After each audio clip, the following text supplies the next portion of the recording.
काला बाघ एक ऐसा नाम जिसे सुनकर गांव के लोगों के चेहरों पर डर की झलक दिखने लगती थी। जंगल के बीचों बीच बसा एक काला सन्नाटा, जहां सूरज भी जल्दी ढल जाता था। लोग कहते थे वहां एक काला बला रहता है, बेहद चालाक, तेज और डरावना। कोई उसे कभी पकड़ नहीं सका, बस पेड़ों के बीच खरोंचों के निशान और खाली आंखों में डरावनी खामोशी। लेकिन शहजाद जानता था वो बला कोई कातिल नहीं था। शहजाद की उम्र सिर्फ 10 साल थी, लेकिन जंगल से उसका रिश्ता बहुत गहरा था। वो हर शाम अपने दादाजी के साथ बैठकर जंगल की कहानियां सुना करता था। दादाजी एक जमाने में फॉरेस्ट ऑफिसर थे, जिन्होंने अपनी जवानी के दिन जंगल में ही बिताए थे। दादाजी अक्सर कहा करते, बेटा, जंगल में सिर्फ जानवर नहीं रहते, वहां जज्बात भी होते हैं, दोस्ती, दुश्मनी और कभी कभी बदला।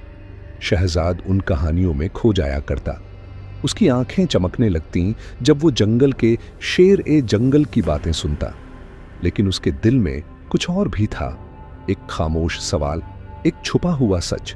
अगर काला बला सच में कातिल होता तो उस रात उसने मुझे क्यों नहीं मारा? वो रात शहजाद कभी नहीं भूल सका। 2 महीने पहले की बात है। गांव में जानवर गायब होने लगे थे, कुछ पालतू, कुछ जंगली। लोग घबरा गए थे, डर के मारे जंगल जाना छोड़ चुके थे। सबकी जबान पर एक ही इल्जाम था, काला बला। लेकिन शहजाद वो सच्चाई जानता था। उस रात वह चुपके से अकेले जंगल की तरफ निकल पड़ा। सबसे छिपकर वह उस बला को देखना चाहता था, उसकी हकीकत जानना चाहता था।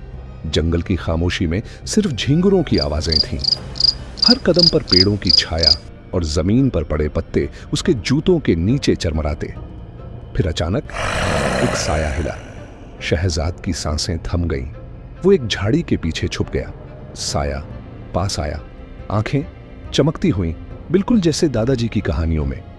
लेकिन वो घायल था। काला बला खून से लथपथ लड़खड़ाता हुआ शहजाद के सामने खड़ा था। उसकी आंखों में वहशत नहीं थी, दर्द था, खामोशी थी, एक फरियाद थी। शहजाद की आंखों में आंसू आ गए। तुम कातिल नहीं हो, उसके दिल ने कहा। सुबह शहजाद चुपचाप जंगल से वापस आया। उसने किसी से कुछ नहीं कहा, लेकिन उसके दिल में फैसला हो चुका था, वह सच जाने बगैर चुप नहीं बैठेगा। उसे अंदाजा नहीं था कि काला बला तो सबसे छोटा रहस्य है। जंगल में एक और राक्षस पल रहा था, एक शेर जिसे सब भूल चुके थे। कुछ दिन बीत गए।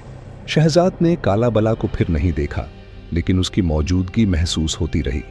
हर रात खिड़की से जंगल की तरफ देखते हुए उसकी निगाहें कुछ खोजतीं, शायद एक साया, शायद एक इशारा। लेकिन जंगल खामोश था, खामोश पर जिंदा। इसी दौरान गांव में डर और बढ़ गया।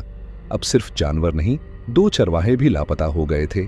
और इस बार निशान काले बले के नहीं थे, बल्कि बड़े पंजे, लंबे निशान और मिट्टी में गहरे खून के धब्बे। दादाजी ने जब वो निशान देखे, उनकी आंखों में एक जानी पहचानी सी डर की लहर दौड़ गई। ये बला नहीं, ये तो शेर के कदमों के निशान हैं। मगर दादाजी, यहां कोई शेर तो नहीं बचा? नहीं बचा था बेटा, अब लगता है कि लौट आया है।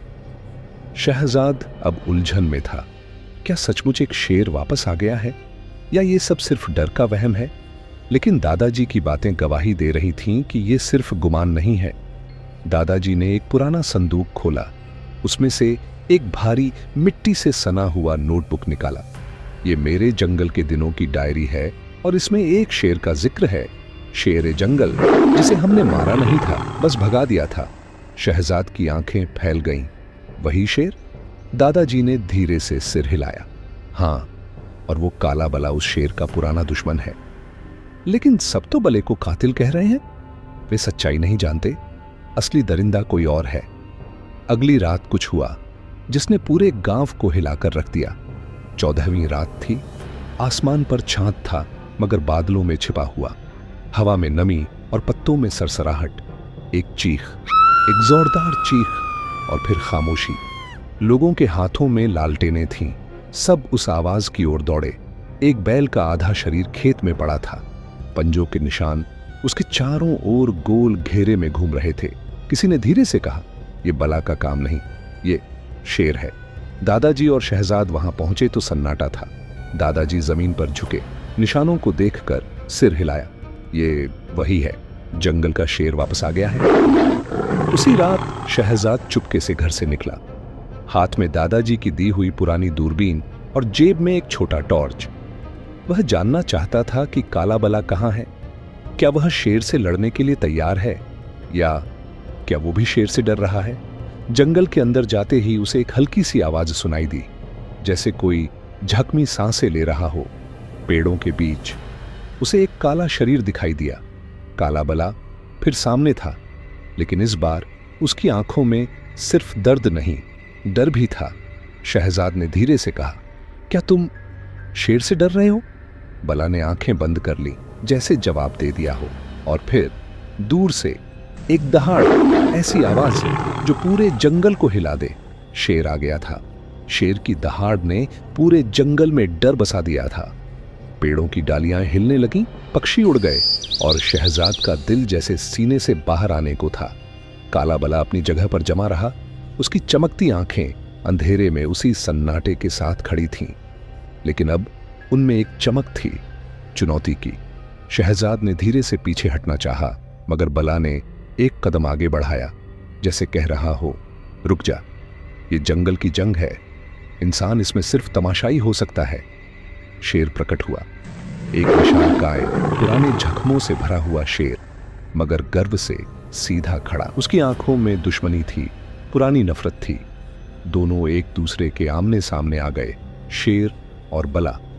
दादा जान की डायरी में लिखी वो पंक्तियां शहजाद के दिमाग में गूंजने लगीं। ये दोनों कभी दोस्त थे, एक जंगल पर राज करता था, दूसरा उसका साया था। मगर फिर इंसानों की दुनिया ने उनकी दोस्ती को तोड़ दिया और दुश्मनी ने जन्म लिया।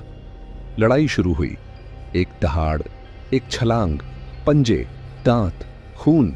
शहजाद ने कभी ऐसा दृश्य नहीं देखा था, जैसे प्रकृति खुद अपना कानून लिख रही हो। शेर ज्यादा ताकतवर था, उसकी हर चोट बला के शरीर को चीरती जा रही थी। मगर बला हार मानने वाला नहीं था। उसने आखिरी हद तक मुकाबला किया, हर वार का जवाब दिया। फिर एक पल आया, शेर ने बला को जमीन पर गिरा दिया। शहजाद की चीख निकल गई। नहीं, उसी पल काला बला ने आखिरी वार किया, ऐसा वार जो शेर की गर्दन पर पड़ा। शेर की दहाड़ बंद हो गई और वो जमीन पर गिर गया। खामोशी छा गई। शेर मर चुका था, लेकिन काला बला वो भी बुरी तरह जख्मी था। उसकी सांसें धीरे धीरे कमजोर हो रही थीं। शहजाद दौड़कर उसके पास पहुंचा। तुम जीत गए, तुमने खुद को बेगुनाह साबित कर दिया। बला ने शहजाद को देखा, उसकी आंखों में दर्द नहीं था, सुकून था। दादा जान भी वहां पहुंच चुके थे। उन्होंने बला के जख्मों को देखा और धीरे से कहा, ये जंग उसने इंसानों के लिए नहीं लड़ी, ये उसने अपनी सच्चाई के लिए लड़ी। काला बला ने एक आखिरी सांस ली और अपनी आंखें बंद कर लीं। कुछ दिन बाद गांव के लोग जंगल के किनारे जमा हुए। दादा जान ने सबको बताया कि कातिल शेर था, न कि काला बला। वो बला जो हमेशा छिपता रहा, इल्जाम सहता रहा, लेकिन आखिर में उसने खुद को कुर्बान करके सच को जिंदा कर दिया। शहजाद ने जंगल के किनारे एक पत्थर पर लकीर खींची। यहां एक बेजुबान दोस्त सो रहा है, जिसे दुनिया ने कभी समझा नहीं। काला बाग का आखिरी बला अब इस दुनिया में नहीं था, मगर उसकी कहानी, उसकी कुर्बानी शहजाद के दिल में हमेशा के लिए महफूज हो चुकी थी।